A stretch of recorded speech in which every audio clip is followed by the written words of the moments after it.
The first thing is the speed of light. Muslims believe that angels are created from light, and the angels communicate the affairs of God which they get from what is known as a preserved tablet in outer space.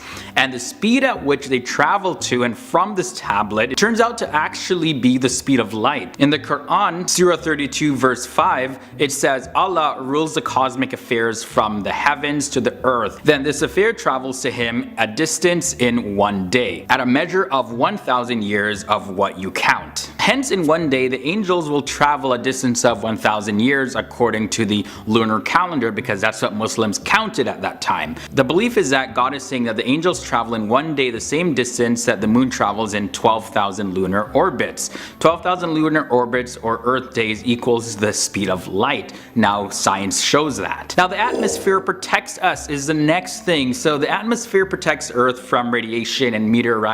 Now, this is also portrayed in the Quran 1400 years ago. In the Quran, Surah 21 verse 32, it says, "And we made the sky a protective shield, and they turn away from its sign." The next scientific miracle in the Quran is the female bees are the worker bees. So worker bees are actually all females. Now, the Quran refers to bees that generate honey as females. So listen to this. In the Quran, Surah 16 verses 68 to 69, it says, "And your Lord revealed to the bees, build your hives in mountains, trees, and in what they build. Then eat from every fruit and follow your Lord's enslaved paths. From its bellies exists drink of different color, in it healing for man." So in Arabic, the word eat or kuli is for females, and that's used in the Quran. And the term follow a path is the word usluki in Arabic, and that refers to females as well. As also the term its bellies is butuniha, and that's also used for females. The Quran also mentions hearing before seeing. So this is what I mean. So hearing is one of the first senses to develop. Now, this is only known in recent history, and it's also mentioned in the Quran. The Quran, Surah 76 verses 2, it says, "We created man from a fertilizing sperm to test him, and we made him hearing and seeing." Also, the Quran, Surah 23:78, it says, "It is he who produced for you the hearing and the eyesight and the feelings, but little gratitude you show." So the Quran always refers to the hearing before the seeing, which turned out to be the actual order of human development in the womb. Flight comes in at number 6. So the Quran is also believed by Muslims to have foretold that humans someday would be able to reach the sky. In Surah 29:22, it says, "You cannot escape Allah's might on earth or in the sky, and you have no protector and no savior besides Allah." Also in Surah 84:19, it says, "You will ride one layer from another layer." The word tabak in Arabic means layer in English, and from this came certain myths about flying carpets, but now the flying aircrafts that go up layer upon layer are what we know today. Also, sound waves. According to the University of Washington, the original sound waves were not temperature variations, but they were actual real sound waves spreading around the universe. Now, in the Quran, Surah 41 verse 11 indicates this, and it says, "Then he directed himself to the heaven when it was smoke, and then said to it and to the earth, 'Come willingly or by force.' They said, 'We do come willingly.'" So the heaven replying back implies that the heaven had a voice, which would mean it emitted a sound wave. Another miracle Muslims point to is high altitudes affect your breathing. As altitude increases, atmospheric pressures and oxygen levels in the atmosphere actually decrease, which eventually gets to a point where we can no longer breathe. Now, we all know this. The higher you go, the harder it is to breathe. Now, in the Quran, Surah 6 verse 125, it says this, "Those whom Allah wants to guide, he opens their chest to Islam, and those whom he wants to leave astray, he makes their chest tight and constricted, as if they are ascending to the sky." Bones forming before muscles is also another miracle. Apparently, the first formation of actual bones happens in the jawbone at day 41, and about 3 days later, that's when the associated muscles are formed. And in the Quran, Surah 23 verse 14, it says, "Then we develop the semen into a leech, then we develop the leech into a lump, then we develop the lump into bones, then we clothe the bones with flesh, then we produce it into another creature. Most blessed is Allah, the best of creators. Number 2, now we look at the part of the brain responsible for lying. So for centuries, everybody thought that the frontal part of the human brain was responsible for sight, because of course it's at the front of your head. But we know now that the part responsible for vision is actually at the back of the brain. So if you fall back and hit the back of your head, it could affect your sight or make your eyes go cross-eyed. But now science shows us that the frontal part of our brain, or the prefrontal cortex, is responsible for forming intelligent thoughts like creating lies. And Muslims quote the Quran, Surah 96 verse 16, that says, "A lying, sinful forehead," which indicates that lying is happening in the front of your head. Now, number 1, we have planets, stars, and all of the celestial bodies are actually moving. For centuries, it was believed that the Earth was fixed and the sun and the moon and other planets and the stars and all that revolved around the Earth. But an interesting passage from the Quran that the Muslims point to is Surah 39 verses 5, and it says, "Allah created the heavens and the earth in truth. He overlaps the night over the day and overlaps the day over the night and enslaves the sun and the moon. All move to a pre-recorded destiny." Miracle number 10 is the color of water. Years ago, people thought that water was just transparent. No one thought that the color of water could actually turn black. But scientists have actually discovered a new characteristic of water. At a higher pressure, the water molecules become half liquid and half solid. Now, what's called superionic water forms in higher temperatures and pressures. It's very dark and thicker than, well, water. And the Quran says that in the heat of hellfire, water actually looks really dark, like tar. It's mentioned in the Quran in Surah 18 verse 29. It says, "We have prepared for the unjust a fire whose curtains will hem them in. And when they cry for relief, they will be relieved with water like tar, which scald their faces." Number 9 is the process of photosynthesis. So photosynthesis is a process used by plants and other organisms to convert light energy into energy that they can use. And in the Quran, Surah 18 verse 35, it says, "And cite for them the parable of the present life. It is like water that we send down from the sky. The plants of the earth absorb it, but then it becomes debris scattered by the winds." Now, photosynthesis converts carbon dioxide and water into oxygen and sugar. Most of the water evaporates back into the atmosphere, which the term debris points to in the Quran. Gardens being therapeutic come in at number 8. Reductions in stress, as well as tiredness, depression, anger, anxiety, have all been documented when people actually go into gardens. Engagement with gardens has increasingly been recognized as not only a cost-effective health intervention, but also a treatment or occupational therapy for those with psychological health issues, and this is done with what is called horticultural therapy. Now, this statement comes from the National Center of Biotechnology Information. Gardening is beneficial for health, a meta-analysis published in 2016. And the Quran, Surah 27 verse 60, it says, "Or who created the heavens and the earth, and rains down water from the sky for you? With it produces joyful gardens whose trees you could not produce." Now, the term bahjat means joy or delight in Arabic, and that's the word used. So in this verse, gardens are actually bringing joy or delight, and since today's gardens are being prescribed as a natural antidepressant of sorts, Muslims view this as a miracle. Next up, we have meteorites. So when a meteor enters the atmosphere, the meteor heats up so much that it starts to shine, and then the air burns the meteor, and poof, nothing is left, right? In the Quran, Surah 52 verses 44, it says, "Even if they were to see lumps of the sky falling down, they would say, a mass of clouds." So people would think that they're clouds because of the ashes that are left after the meteor gets like, and Muslims say, yeah, that's a miracle. Miracle number 6 is female spiders spinning webs. It's generally accepted that adult female spiders spin the webs while adult males do not, outside of looking to mate. This is according to Speely. Do only female spiders build webs? published in 2019, this year. And in the Quran, Surah 29 verse 41, it says, "The likeness of those who take to themselves protectors other than Allah is that of the spider. It builds a house,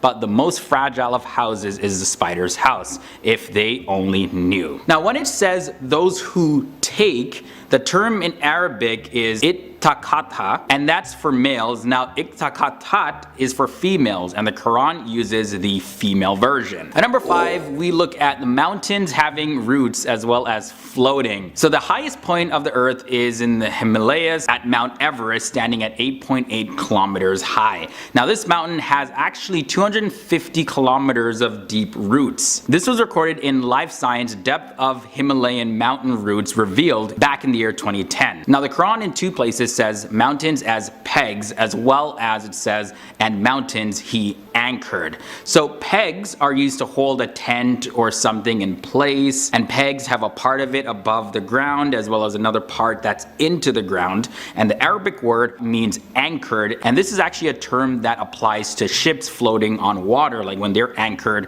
to land. So similarly, this is how mountains or other landforms really actually float above a semi-molten asthenosphere. Yeah, Google that term, asthenosphere. Female ants come in at number 4. So check this. All male ants have wings. All worker ants are females, and all ants that don't have wings are females. Now in the Quran, Surah 27 verse 18, it mentions this: "Until when they came upon the valley of ants, and the ants said, 'O ants, enter your homes so that you do not be crushed by Solomon and his soldiers while they do not feel it.'" Now for the word said, kala is for males and kalat is for females. Now the Quran of course uses kalat for females, so if the ants actually had wings, it would have just flown away. However, they didn't have an option in this context in the Quran, but rather they had to go and hide into their home. So Muslims believe that the ant is correctly addressed as a female in this passage, which they identify as being another miracle. Number 3, the universe is expanding. So scientists today do not know what dark energy actually is,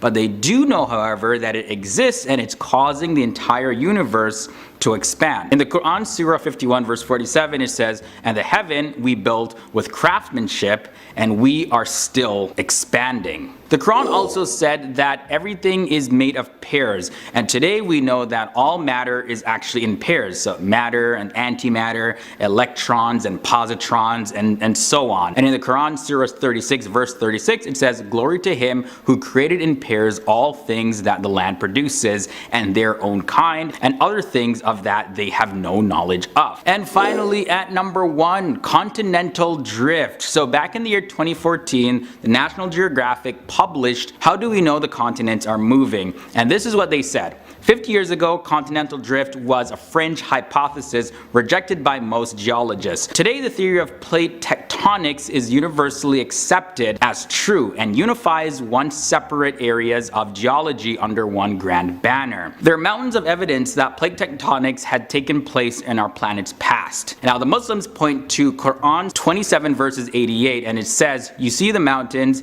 and think they are firmly fixed, but they are moving away just like the clouds are moving away." Let's take a look. Starting at number 10, Surah Nuh, also known as Noah. In Surah Nuh, which is the 71st chapter of the Quran, it has 28 verses in this chapter, and that makes the difference between these two numbers 43, as 71 take away 28 equals 43. And something that Muslims point to is that it turns out that the prophet Nuh, or Noah, is mentioned in the Quran exactly 43 times. Besides this, there are 43 chapters following Surah Nuh until the end of the Quran, and these 43 chapters contain no mention of Noah at all. Also, the chapters of the Quran that do mention the prophet Nuh, they're 28 in total, which is the exact number of verses in Surah Nuh. Number 9 leads us to the math miracle in Surah Al-Naml. In Surah Al-Naml, which is the 27th chapter of the Quran, there's a total of 93 verses in this chapter.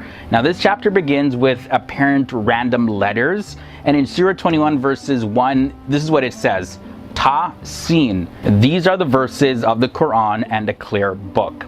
Now, the term Ta and Sin, which are written as single unit and pronounced together as Ta Sin, the first letter appears throughout the chapter 27 times, which also, of course, is the chapter number, and also the second apparently random letter appears 93 times, which is the exact number of verses in that chapter. Surah Al-Nahl comes in at number 8. Another thing to note is that the code of 16 found in Surah Al-Nahl, which is in the 16th chapter of the Quran, there's a note that the male bees, known as drones, have 16 chromosomes, while the female worker bees as well as the queen bees have 16 pairs of chromosomes. On top of that, another thing to note is that the queen bees emerge from the egg in 16 days, and the number of verses in this chapter is 128, which is a multiple of 16, because 16 times 8 is 128. And of course, half of the number 128 is 64, which is another multiple of 16. And researchers have found that 64 of this chapter's verses contain the name of Allah, while 64 of them do not contain the name of Allah. Let's look at the math miracle now in Surah 96. First verses of the Quran that Muslims believe were revealed to the Prophet Muhammad were the first 5 verses of chapter 96, and in the Quran that says, "Recite in the name of your Lord who created man from a clinging substance. Recite, and your Lord is most generous, who taught by the pen, taught man that which he knew not." That's specifically found in Surah 96 verses 1 to 5. Now, the name of the chapter is the Alaq, which scholars have described as an early stage of a human being inside of the womb. And now the Arabic word Alaq, which translates to clinging substance, is the 9th word in the Arabic surah.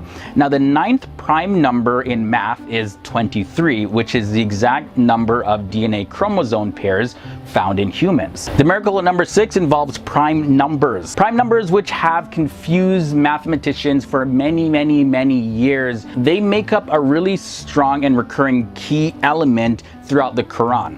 Another prominent key element in the Quran includes specific words and numbers such as 114, which is the total number of chapters in the Quran. So I'll probably leave some of those for part 2. There's a whole lot of math miracles associated with the Quran. Continuing now with number 5, let's look at the math miracle in Surah 83. So in 2 places, the 83rd Surah speaks of numerically structured books. Now, the term numerically structured books in Arabic is the term Kitabun Markum. And these verses are believed to be evidence of God encoding the books and evidence of God being involved in the mathematical systems. And we read in the Quran, Surah 83 verses 7 to 9, it says, "Indeed, the book of the wicked is Sijin." Do you know what Sijin is?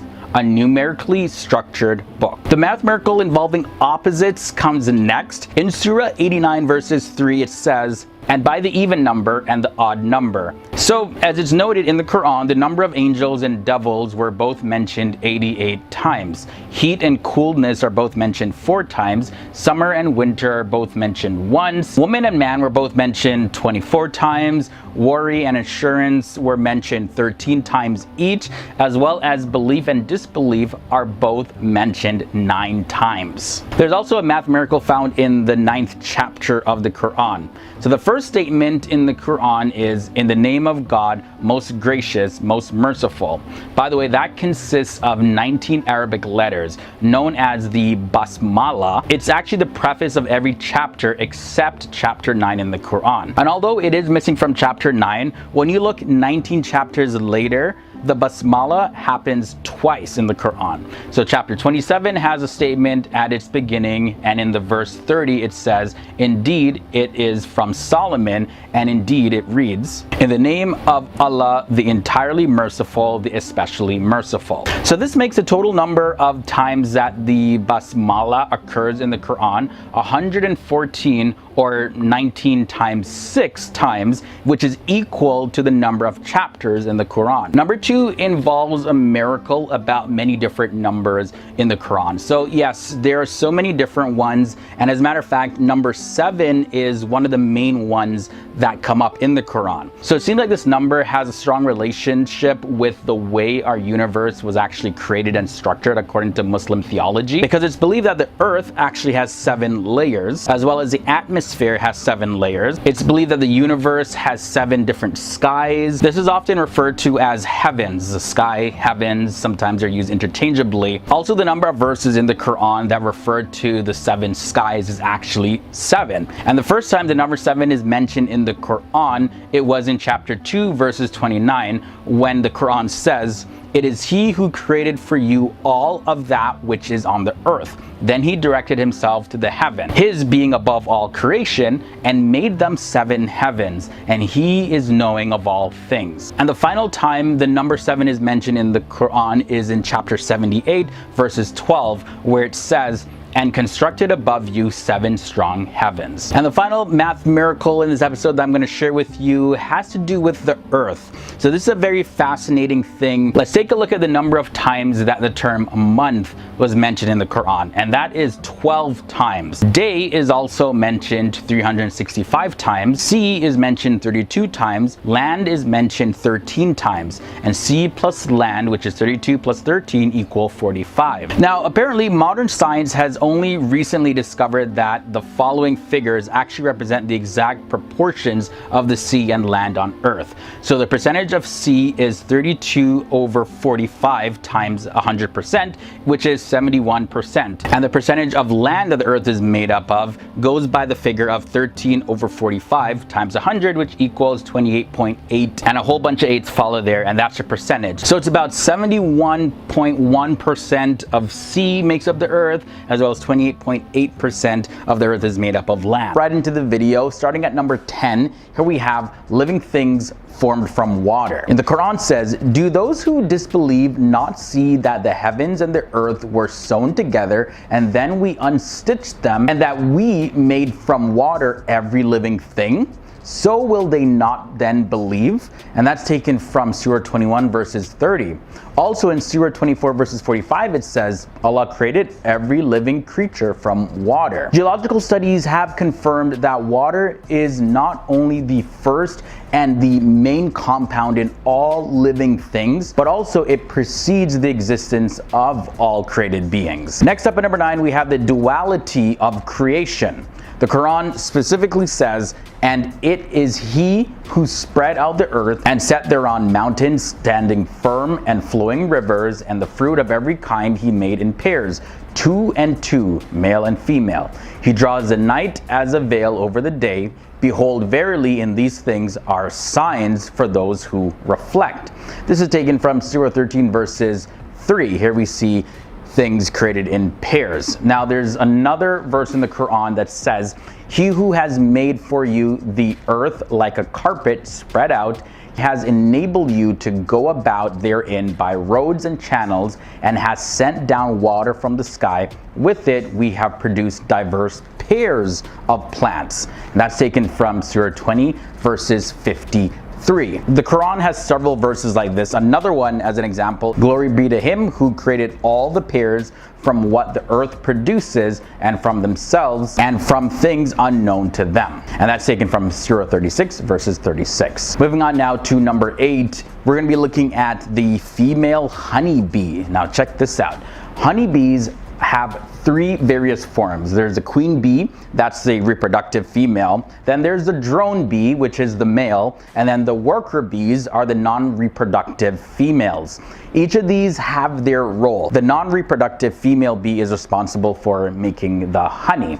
And that's what the Quran speaks about in Surah 16 verses 68 to 69. It says as follows, "Your Lord revealed to the bees, build dwellings in the mountains and the trees, and also in the structures which men erect. Then eat from every kind of fruit and travel the paths of your Lord, which have been made easy for you to follow. From inside them comes a drink of varying colors, containing healing for mankind. There is certainly a sign in that for people who reflect." So in this verse, the verbs build, eat, and travel, they're written in the female form in the original Arabic language. But while we're on the topic of bees and honey, we have to mention at number 7 that honey brings healing. In chapter 16 of the Quran is Surah Al-Nahl, and that is translated as the bees in English. In this chapter, specifically in verse 69, this is what it has to say. Then eat from all of the fruits and follow the ways of your Lord laid down for you. There emerges from their bellies a drink varying in colors, in which there's healing for people.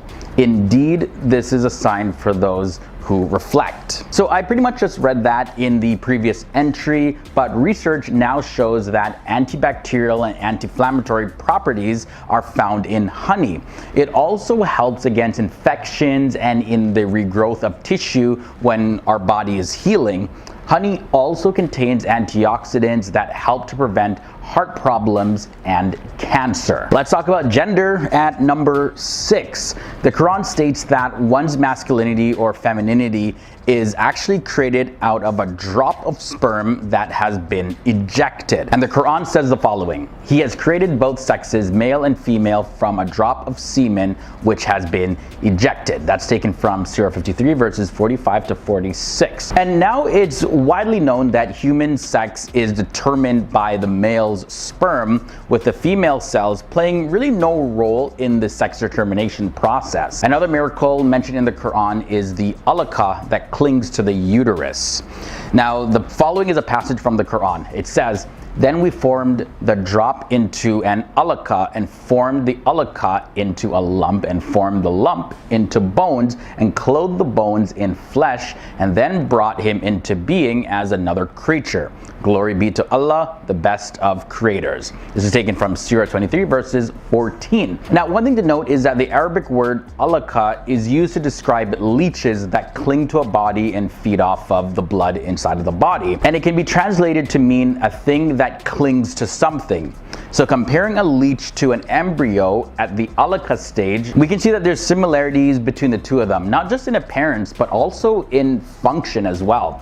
And the word alaka can also be translated as blood clot. And we can see that the appearance of the embryo and its sacs during the alaka stage actually looks like a blood clot. Number 4 brings us humans formed in stages. Human reproduction, as science tells us, it actually takes place in various different stages. And the Quran also mentions this.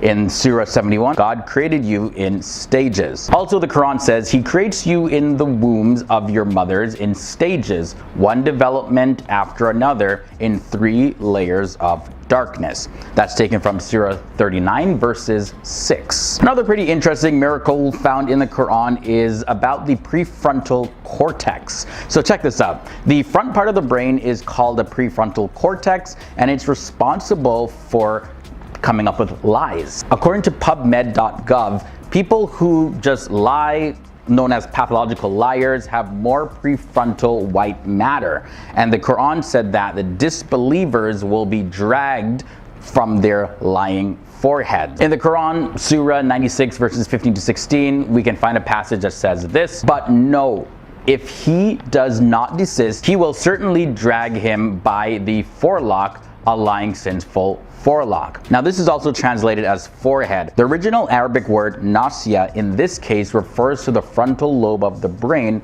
where reasoning is processed, and from there people can come up with lies. Number 2 is also very fascinating. It's talking about bones that are formed before muscles. The first formation of actual bone happens at the jawbone at around 41 days, and then about 3 days later the muscles are formed. And now, we did read the following passage at number 5 in this episode, but there is something else to notice in the passage. Just to recap, it goes as follows: "Then we formed the drop into an alaka and formed the alaka into a lump and formed the lump into bones and clothed the bones in flesh and then brought him into being as another creature. Glory be to Allah, the best of creators." So what we can also see in this passage is the sequential formation of bones and flesh. And to end this episode off, we are going to be talking about fasting and its medical benefits. The Quran does mention this in Surah 2 verses 184. It says, "O you who believe, fasting is prescribed for you as it was prescribed for those before you, that you may become righteous, for a specified number of days. But whoever among you is sick or on a journey, then a number of other days. For those who are able, a ransom of feeding a needy person. But whoever volunteers goodness, it is better for him.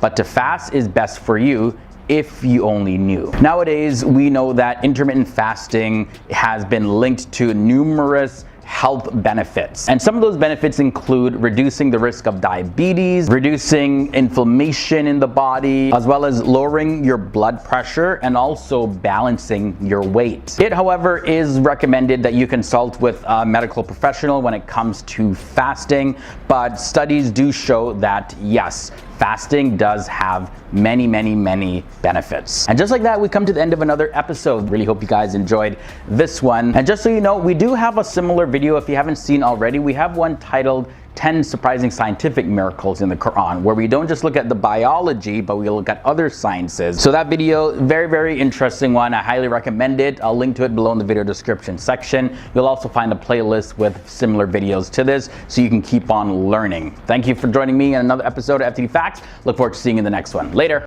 We're starting at number 10. Let's look at the origin of life. Now, water is essential for all living things. And we all know that water is a basic need for life, but in the Quran, there's a very surprising claim in it. We made every living thing from water. Will they not believe? And that's found in the Quran, Surah 21, verses 30. So this verse, we see that water is pointed out as the origin of life. All living things are made up of cells, and we now know that cells are mostly made up of water. For example, 80% of cytoplasm, which are the basic cell materials of a standard animal cell, is described as water in biology textbooks. Now, the fact that living things consist mostly of water was discovered only after the invention of the microscope. In the deserts of Arabia, the last thing somebody would have guessed is that life came from water. There's also a surprising claim at number 9 about iron. So iron apparently is unnatural to Earth, and it did not form on the Earth, but actually came down from outer space. This is according to many scientists who believe that billions of years ago, the Earth was actually struck by meteorites. And now these meteorites were actually carrying iron from distant stars that had exploded, and they landed into Earth, and then we had iron. Now in the Quran, it has this to say about iron. "We sent down iron with its great inherent strength and its many benefits for humankind." And you can find that in the Quran, Surah 57, verses 25. So the Quran uses the word "sent down" for iron. So this verse points that iron is not an earthly material, but was sent down for the benefit of humankind. Now the fact that iron came down to Earth from outer space is something which could not be known by the science of the 7th century. The giant body crashed into the center of the planet and gave Earth its iron core. Sky's protection comes in at number 8. Now the sky plays a very important role in protecting the Earth. The sky protects the Earth from the lethal rays of the sun. If the sky did not exist, then the sun's radiation would have killed all life on Earth. So pretty much the sky acts like a blanket wrapped around the Earth to protect it from the freezing cold of space. Now the Quran asks people to consider and ponder upon the sky in the following verse. "We made the sky a protective ceiling, and yet they are turning away from our signs." And you can find that in the Quran, Surah 21, verse is 32. Now the protective properties of the sky were discovered by scientific research conducted in the 20th century. The sky protects the Earth from the lethal rays of the sun. If the sky did not exist, then the sun's radiation would have killed off all life on Earth. Another surprising thing mentioned in the Quran at number 7 is the mountains. Now the Quran points our attention to a very important characteristic about mountains. And the verse goes as follows. "Did we not make the earth a resting place and the mountains as stakes?" And that passage, by the way, is taken from the Quran, Surah 78, verses 6 to 7. So the Quran indicates that mountains have deep roots by using the word stakes to describe them. Now, in fact, mountains do have deep roots, and the word stakes is a very accurate description for them. Now, there's a book entitled Earth by geophysicist Frank Press, and he explains that mountains are like stakes and are buried deep under the surface of the earth. Mount Everest, the height of which is approximately 9 kilometers above the ground, has a root deeper than 125 kilometers. Now, the fact that mountains have deep stake-like roots was not known until after the development of the theory of plate tectonics in the beginning of the 20th century. Number 6 brings us the expansion of the universe. Now, at a time when science and astronomy was still primitive, the expansion of the universe was described actually in the Quran. And in the Quran, Surah 51 verse 47, it says, "And it is we who have built the universe with our creative power and keep expanding it." Now, the fact that the universe is expanding was discovered in the last century. Now, the physicist Stephen Hawking, in his book A Brief History of Time, writes, "The discovery that the universe is expanding was one of the great intellectual revolutions of the 20th century." Astronomers think that the universe appears to be expanding at an accelerating rate. Okay, so with that said, let's continue with this episode. At number 5, we have the sun's orbit that's also mentioned in the Quran. So back in the year 1512 AD, the astronomer Nicholas Copernicus put forward his theory that the sun is motionless at the center of the solar system and that the planets revolve around it. Now, the belief that the sun is stationary was widespread amongst astronomers until the 20th century. It is now a well-established scientific fact that the sun is actually not stationary, but it's moving in an orbit around the center of our Milky Way galaxy. Now, the Quran actually mentions the orbit of the sun, and it goes as follows. "It is he who created night and day, the sun and the moon, each floating in its orbit." And you can find that in Surah 21 verses 33. It was Galileo Galilei who in 1612 observed sunspots moving across the sun's disk over time, therefore confirming the sun's rotation. We have at number 4 an interesting mention of embryology. So check this out. This passage goes as follows. "We created man from an extract of clay. Then we made him as a drop into a place of settlement, firmly fixed. Then we made the drop into an alaka." And that word, by the way, means leech, suspended thing, and blood clot. And then the passage continues as follows. "Then we made the alaka into mudga, which is a chewed substance." And that is found in the Quran, Surah 23, verses 12 to 24. Now, Professor Emeritus Keith L. Moore, he's one of the world's most prominent scientists in the field of anatomy and embryology. He said this, "It's clear to me that these statements must have come to Muhammad from God, because almost all of this knowledge was not discovered until many centuries later." At number 3, we have the seas and oceans. Modern science has discovered that in the places where two different seas meet, there's actually a barrier between them. I found this really fascinating. Now, this barrier divides two seas so that each sea has its own temperature, salinity, as well as its density. And there's a pretty surprising passage in the Quran that goes as follows. "He has set free the two seas meeting together. There is a barrier between them. They do not transgress." And that's in Surah 55 verses 19 to 20. Moving on now to number 2. We got 2 surprising things left to talk about. But number 2, we have skin pain receptors. For a long time, it was thought that the sense of feeling and pain was actually dependent on the brain. However, it's been discovered that there are pain receptors present in the skin. Without these pain receptors, a person would not even be able to feel pain anyways. Now, in the Quran, it says, "We shall send those who reject our revelations to the hellfire. When their skins have been burnt away, we shall replace them with new ones that they may continue to feel the pain. God is almighty, all-wise." And that's in Surah 4 verses 56. Now, in this episode, we've come to number 1, and we're going to be talking about lying and the frontal lobe. Now, there's actually a book titled Essentials of Anatomy and Physiology, which includes the results of research on the functions of this area, and it states, "The motivation and the foresight to plan and initiate movements occur in the anterior portion of the frontal lobes, the prefrontal area. The part of the brain that is responsible for movement is said to be seized if the man does not stop." Secondly, numerous studies have shown that the same region, the frontal lobe, is responsible for the lying function of the brain. There was, by the way, a very cruel and oppressive tribal leader known as Abu Jahl, who lived during the time of the Prophet Muhammad, and in the verses of the Quran, they read as followed. "No, indeed, if he does not stop, we will seize him by his forehead, his lying, sinful forehead. and you can find that in the Quran 96 verses 15 to 16. So as you can see there, Muslims point out that the Quran does not call this person a liar, but calls his forehead, the frontal part of the brain, lying and sinful, and warns him to stop. Starting at number 10, we have hypoxia, which is a lack of oxygen. Now, at high altitudes, the oxygen concentration in the atmosphere decreases. Now, when the oxygen levels drops, the blood vessels in the lungs constrict. Hypoxic pulmonary vasoconstriction, or HPV, is a physiological phenomenon in which small pulmonary arteries constrict in the presence of alveolar hypoxia, which is low oxygen levels. Now, the blood vessels in the lungs, they constrict when the oxygen levels drop. So this was only known recently. However, Muslims believe that this was actually described in the Quran 1400 years ago, before it was discovered by modern scientists. In the Quran, Surah 6 verses 125, it says, "So whoever Allah wants to guide, he expands his chest to contain Islam. And whoever he wants to misguide, he makes his chest tight and constricted as though they were climbing into the sky.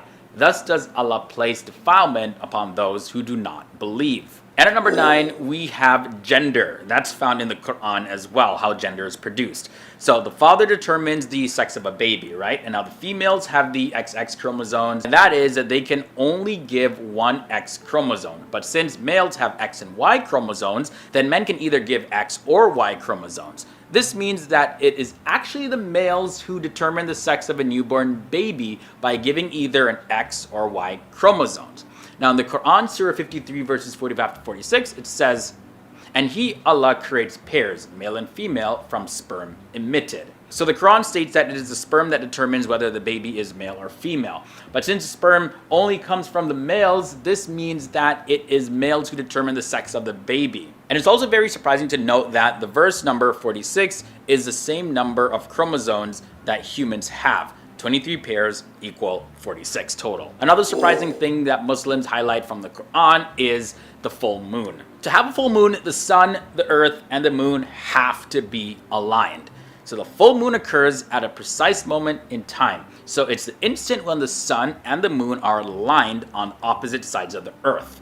Now the full moon is only visible from sunset to sunrise because Earth is of course a sphere, so it's impossible for people in the daytime to see the full moon. So they have to wait for the Earth to rotate so that they are facing the full moon. But you see, this was only recently discovered, and in the Quran, Surah 84 verses 16 to 18, it says, "I swear by the twilight and by the night and what covers it, and by the moon as it grows full." At number 7, the surprising thing found in the Quran is miscarriage.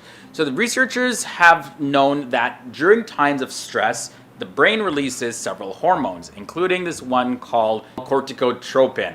Now, they're releasing this hormone, which is known as CRH. Now, research suggests that CRH, as well as other stress hormones, may also be released everywhere in the body, where it specifically targets localized mast cells. And during stress, the local release of CRH, they cause these mast cells to secrete substances that can cause miscarriages.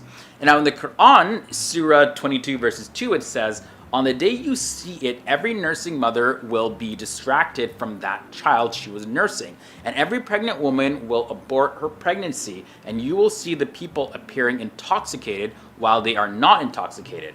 But the punishment of Allah is severe." White hair comes in at number 6. Now, the big question is, can your hair turn white as a result of being totally shocked? Well, in theory, any sudden shock or accident or illness or change in metabolism could make your hair change color, but it won't be visible right away. Now, according to one doctor, Dr. John O'Connor, he's the head of the School of Physical Science and Mathematics at the University of Newcastle in Australia. He says, once your hair has grown out of its follicle, any emotional or physical trauma will not affect it. This hair is basically dead, like your nails. Yet severe adverse events could cause new hair that grows out a few weeks later to be white. And it's found in the Quran, Surah 73 verses 17, this passage. "So how will you, if you persist in unbelief, save yourself from a day which will turn the children white-haired?" At number 5, we have mass extinction. So this is a pretty loaded one. So dinosaurs, it's believed by most scientists that they got extinct when the massive meteor or asteroid hit the Earth. Now on the impact, there's smoke and dust that covered the entire world, and now the comet itself didn't actually hit the dinosaurs, but rather it was the smoke and the dust that blocked the sunlight, which triggered a series of unfortunate, devastating events. Now, in the 3-page document written by Richard Cohen, University of California at Berkeley, the KT extinction in 1999, you'll find a detailed report and explanation talking about what happened after that impact. But it was just the smoke, not the dust, which caused the acid rain that killed the plants and the animals. Now, it's said that there are mountains in the heaven that have ice inside them. Those mountains could fall on earth, making a very bright flash. And the following verse is found in the Quran, Surah 24, verses 43. Can't you see that Allah makes the clouds move gently, then joins them together, then makes them into a pile? Then you see rain come out from within, and he sends down from heaven mountains with ice inside them that strike whoever he wishes or misses whoever he wishes. Its flash almost blinds you. Now the chapter, the smoke in the Quran, is believed to describe the smoke that resulted. And you can see in the Quran, Surah 44, verses 9 to 10, it says, "So watch out for the day when the sky brings prevailing smoke, enveloping mankind. This is a painful torture." Another surprising thing in the Quran is the spider's web. So it's generally accepted that adult female spiders build the typical webs, while adult males do not build webs. They, however, reserve that for mating purposes. And in the Quran, you'll find this verse in Surah 29, verse 41. "The likeness of those who take to themselves protectors other than Allah is that of the spider. It builds a house, but the most fragile of houses is a spider's house." There's also a surprising mention about pairs in the Quran. Up until about 100 years ago, it was thought that only man and animals were made in pairs. Female animals, male animals. However, the Quran said that everything from which the land produces, humans and what they could not see, were also made in pairs. So today we know that all matter is actually in pairs. Matter and antimatter, electrons, positrons, all of that stuff. Now in the Quran, Surah 36, verses 36, it says, "Glory to him, Allah, who created in pairs all things that the land produces, and their own kind, humans, and other things that they have no knowledge of." The next surprising thing mentioned in the Quran at number 2 is antioxidants. The antioxidants found in pomegranates as well as dates, they help the heart from suffering from heart attacks. Now there is an Israeli study that showed that regular consumption of pomegranate juice and dates actually prevent this. Researchers at the Technion Israel Institute of Technology have found that half a glass of juice a day, along with 3 dates, can bring about a significant reduction of the accumulation of fatty cells in arteries, which can cause heart attacks and strokes. Now, according to a study published in the British scientific journal Food and Function, the scientists tested the effects of fruits on mice as well as on arterial cells that were grown in a laboratory. And they found that when used regularly, the combination of antioxidants contained within pomegranates and dates could actually lower cholesterol in the arteries by 28%. Now, Muslims have brought to light that it's found in the Quran in Surah 55, verses 68. It says, "In them are the fruits, the dates, palms, and pomegranates." And finally, the number one surprising thing in this episode mentioned in the Quran is the eye pupil. So random, but it's there. So lying usually involves some level of tension or anxiety, unless you're a very good liar, right? Because honestly, you might be so worried and concerned to some degree that you're going to be found out to be a liar. So this tension subconsciously triggers a sympathetic nervous system, which will cause certain effects throughout your body. Sympathetic stimulation to the eye will cause contraction of the radially oriented pupillary dilator muscle fibers in the iris and will result in mydriasis, which is dilation of the pupil. Now, an opposite effect is actually achieved when the eye receives parasympathetic stimulation, meaning when you're calmer and you're probably confessing the truth or something. The pupil actually undergoes what's called meiosis or constriction. Now in the Quran, it said in Surah 40, verse 19, "He knows the betrayal of the eyes." Coming up at number 10, we have anxiety. Now it says in the Quran that indeed mankind was created anxious. Now this is a lot of meaning that's put into it, and one of the most important meanings is that according to Muslims, Allah actually created humans for paradise but brought us to earth. And this means that humans are in an environment that is not actually normal for them. Therefore, humans go through a wide range of different emotions in this world. While there are positive emotions that humans feel, there are also emotions like anxiety as well as sadness that we experience. So I thought that was pretty fascinating. But coming up next at number 9, psychology. That's talked about in the Quran as well. Specifically in the Quran, Surah 5 verses 30, it says, "So the nafs, or self, of the other, latter one, encouraged him and made fair seeming to him the murder of his brother. He murdered him and became one of the losers."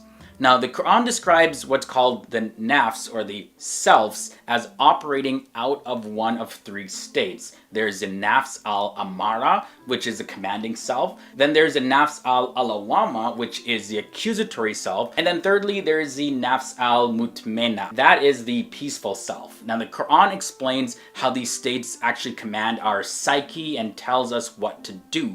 They control us, they dominate us, and now when our emotional needs are being poorly met, the nafs al-amara begins to control our feelings. But on top of that, the thoughts and the behaviors are also controlled by this as well. And the Quran provides guidance to learn and practice relaxation exercises to weaken the influence of the nafs, or selves. So there we see in the Quran, there's psychology mentioned there. Hope is another surprising thing that is mentioned in the Quran, and the Quran recognizes various types of hope. Specifically, it says, "And they, the people of the book, said, none will enter paradise unless he be a Jew or a Christian. Those are their false hopes." And that's in the Quran, Surah 2, verses 111.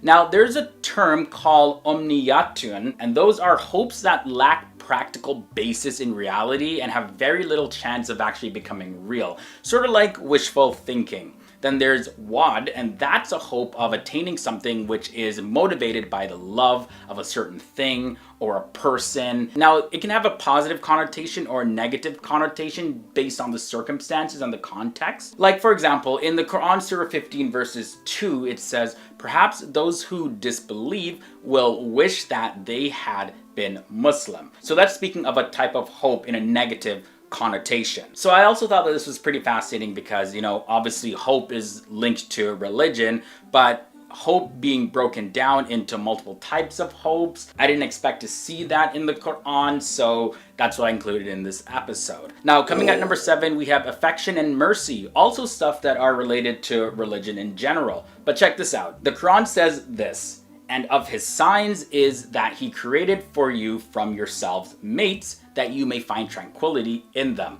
And he placed between you affection and mercy. Indeed, in that are signs for a people who give thought." And that's in the Quran, Surah 30, verses 21. So in this verse, we see God regards the creation of spouses as a sign. And in order to find peace and harmony between two of them, the verses say God himself placed affection and mercy between them so that they can live a life of tranquility.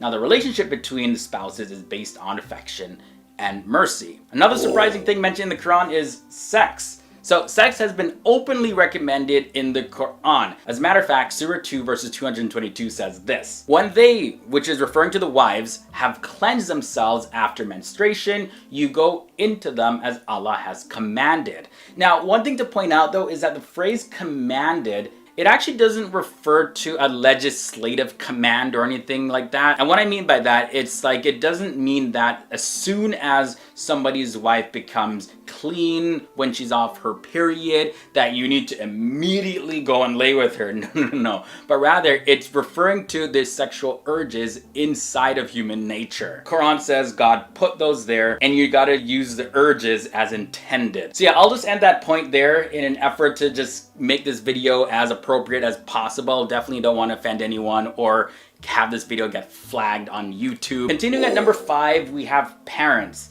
As for the children, who are the fruits of their parents' love, inside of Islam, it lays down a comprehensive moral structure that enjoins parental responsibility and the child's duty to their parents. The Quran specifically says, "And treat your parents with kindness if one or both of them attain old age in your care. Never say to them a word suggesting disgust, nor reproach them, but address them with reverent speech. And humble yourself out of mercy before them and pray, my Lord, be merciful to them for having cared for me in my childhood. And you can find that in Surah 17 verses 23 onward. Also, do you know that equality is mentioned in the Quran? So yeah, one of the most misunderstood areas in Islam actually is the position of women in the religion. Now, the general perception in the West is that Muslim women are actually subjugated and almost seen as property to men.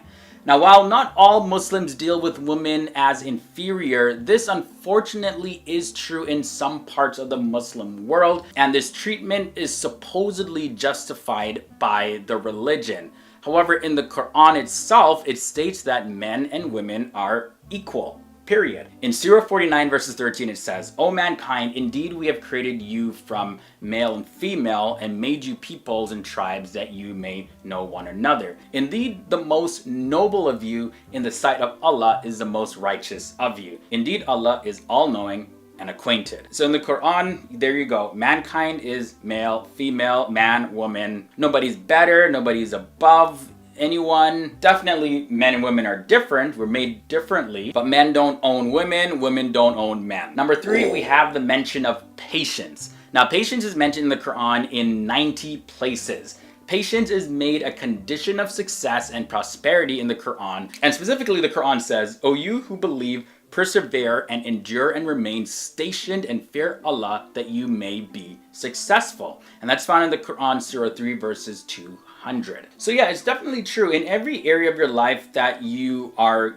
successful in, there is a state of patience that you need to go through first. Number 2 is actually a mention of humanity. So check this, the Quran places a lot of emphasis on the oneness of human beings and introduces the idea of common human origin and ancestry at 4 different places. And it says that humans actually have their origin in a single cell or soul. Now, to quote from the Quran, it says, O mankind, reverence your guardian Lord who created you from a single soul, created of like nature, the mate, and from them twain scattered like seeds, countless men and women. Reverence Allah through whom you demand your mutual rights, and reverence the wombs that bore you, for Allah ever watches over you.